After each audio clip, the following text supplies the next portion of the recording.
चीन में आयोजित एशियाई गेम में इंडिया की लड़कियों ने कमाल कर दिया।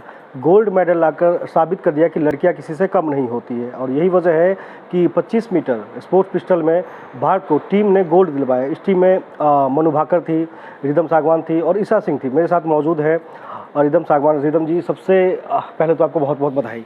Thank you sir. कैसा लग रहा है देश को गोल्ड दिलाकर? बहुत खुशी हो रही है देश का नाम रोशन करके इंटरनेशनल स्टेज पे, तो बहुत गर्व की बात है। जब यहाँ से आप गए खेलने के लिए, मन में क्या चल रहा था?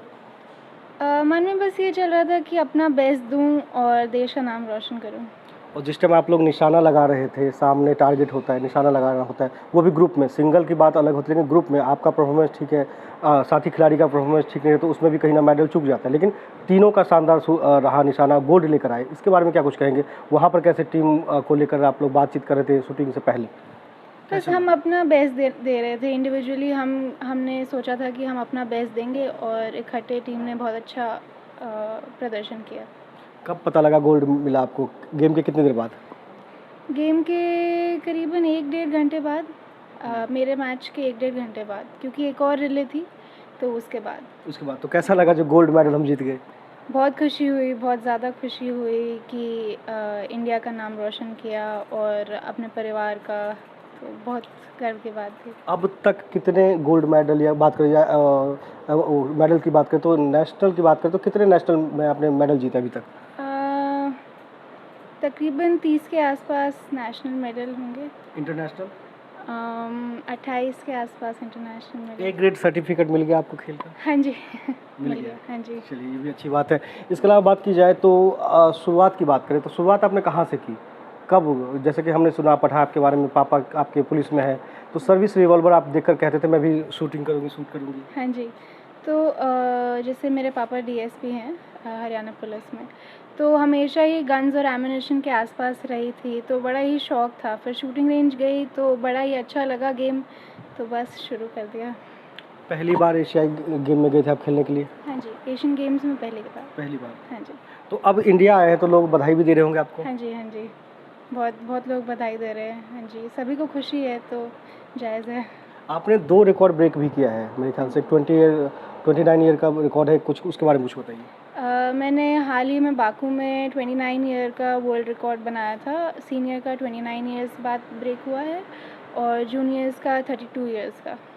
कोच के बारे में आप बताना चाहिए, कौन कोच रहे आपके, कहाँ से आपने सीखा? मेरे personal coach Vineet Kumar sir हैं और डे 1 से उन्हीं ने मेरे को ट्रेन किया है। आज उन्हीं की बदौलत मैं यहाँ पे हूँ। जो भी उन्होंने सिखाया है मैंने बस वो किया और मेरे को ऊँचाई तक पहुँचा दिया। जो यंग शूटर हैं, क्योंकि मैं शूटिंग रेंज भी गया, वहाँ पे मैंने देखा बहुत सारे जो यंगस्टर हैं या बच्चे हैं वो शूटिंग कर रहे हैं, तो उनके लिए क्या कुछ कहना चाहेंगे? मैं बस यही कहना चाहूँगी कि मेहनत करो, लगन से मेहनत करो, एक दिन ज़रूर रंग लाएगी। कितना मेहनत करना पड़ता है? क्योंकि अक्सर देखा है तो 2-3 साल में मेडल नहीं आते तो वो शूटिंग छोड़ देते हैं। सही ढंग से मेहनत की जाए तो 2-3 घंटे भी काफ़ी हैं दिन के? हाँ जी। दिन के 2-3 घंटे। आपकी जो मदर हैं वो भी स्पोर्ट्स पर्सन रह चुके हैं। स्कूल टाइम में उनका आगे सपना था जो मैं स्पोर्ट्स में जाऊं, लेकिन वो किसी कारणवश जा नहीं पाए, तो उनका सपना भी एक पूरा किया आपने? हाँ जी, वो नहीं बन पाए बट उन्होंने मेरे को बना दिया। तो जो पहली बार आपने गन पकड़ा हाँ तो क्या लग रहा था, जो अब मैं इसी में आगे जाऊंगी, या फिर कभी ऐसा भी हुआ जो नहीं शूटिंग छोड़ के किसी और फील्ड में जाए? नहीं, पहली बार जब गन पकड़ी तो बहुत भारी लग रही थी, बस ये जायज़ बात है बट यही उम्मीद थी कि हाँ जी आगे जाऊंगी, देश का नाम रोशन करूंगी। आपका बोर्ड का एग्ज़ाम था 12th का मेरे ख्याल से, हाँ जी। तो आपकी मम्मा ने कहा था आपसे जो कम से कम तुम पास हो जाना, हाँ जी। लेकिन उसमें भी बहुत बढ़िया, कितना हाँ परसेंटेज जी, था? 95%। 95%। तो तैयारी कैसे आपने मैनेज किया? स्पोर्ट्स की भी बात करें और पढ़ाई की कैसे मैनेज होती है? बस वो कुछ ही दिन मिले थे मुझे तैयारी के, तो सिर्फ बस मेरी यही कोशिश थी कि मैं भी पास ही हो जाऊं बस, लेकिन भगवान ने चाहा तो अच्छे मार्क्स आ गए। अच्छे मार्क्स आ गए। बात की जाए तो ए ग्रेड सर्टिफिकेट के बाद दूसरे राज्यों में जैसी बातें हैं तो वहाँ पे गवर्नमेंट जॉब दी जाती है सीनियर लेवल की, तो आप कहते हैं गवर्नमेंट से जो आपको भी जॉब मिलनी चाहिए? जी, जो हमारे हक का है, जो हम डिज़र्व करते हैं वो बिल्कुल मिलना चाहिए। क्योंकि बहुत सारे ऐसे खिलाड़ी ए ग्रेड का सर्टिफिकेट है, उनको जॉब नहीं मिला तो उन्होंने खेलना छोड़ दिया। एक्चुअली स्पोर्ट्स पर्सन और जो खिलाड़ी है वो बहुत मेहनत करते हैं और बहुत कहीं बड़े इतने फाइनेंशियली इतने स्ट्रॉन्ग कहीं नहीं हो पाते हैं, तो उनके लिए बहुत महत्वपूर्ण है कि सरकार उन्हें बढ़ावा दे और उनकी मदद करे जो भी उनसे हो पाए, क्योंकि खिलाड़ी देश का नाम रोशन करते हैं इंटरनेशनल स्टेज पे, तो ये बहुत इम्पोर्टेंट है। आप लोगों ने देश का नाम रोशन किया, क्या उम्मीद है गवर्नमेंट नौकरी देगी आपको?